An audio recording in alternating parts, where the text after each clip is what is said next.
Kulturskaberne er dit borgerdrevne eventværksted. Det er helt klart et kulturchok. Hvis du har lyst til at lave en strikkeklub. Best stop spitting, man. You giving me headaches. Det er provokerende. Do something fucked up if you wanna keep my En attention. frisbee golfbane.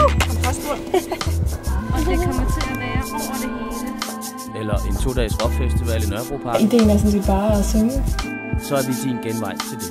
udforske musikken og hinanden. Og stemmen og kroppen.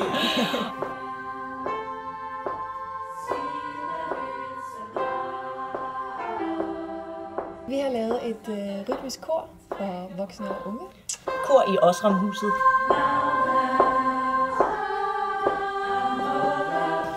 Og det man kan hos os, det er, at man kan komme, og så kan man synge rytmiske arrangementer på en lidt ny og spændende måde. Og så er vi helt nyuddannet og øver os i at være korleder, kan man sige.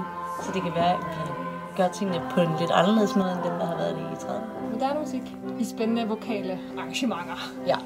Det er det handler om. Indtil videre så har vi sunget noget Leonard Cohen's Hallelujah, noget med Lady Gaga. I dag skal vi synge noget Arcade Fire. Wake Up.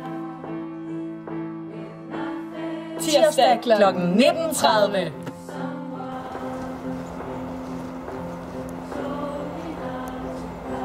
Det er sådan en fed proces, fordi at det er hele naturens nedbrydningsproces. Jeg hedder Katja, jeg er gartner, og jeg er med i de grønne kulturskaber, og vi vil gerne få noget mere kompostering og nogle flere byhaver på Nørrebro.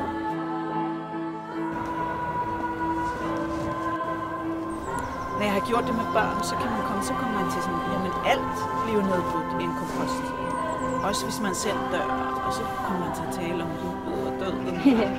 Det er meget sådan en smuk ting at gøre og vigtigt. Vi laver en festival på Nørrebro, hvor man kan komme og lære om, hvordan man laver kompost hjemme i sin egen ejendom. Fordi 30-40% af vores affald er organisk. Det er ret meget. Derfor laver vi et event i maj måned, hvor alle mere nemt kommer til at kompostere.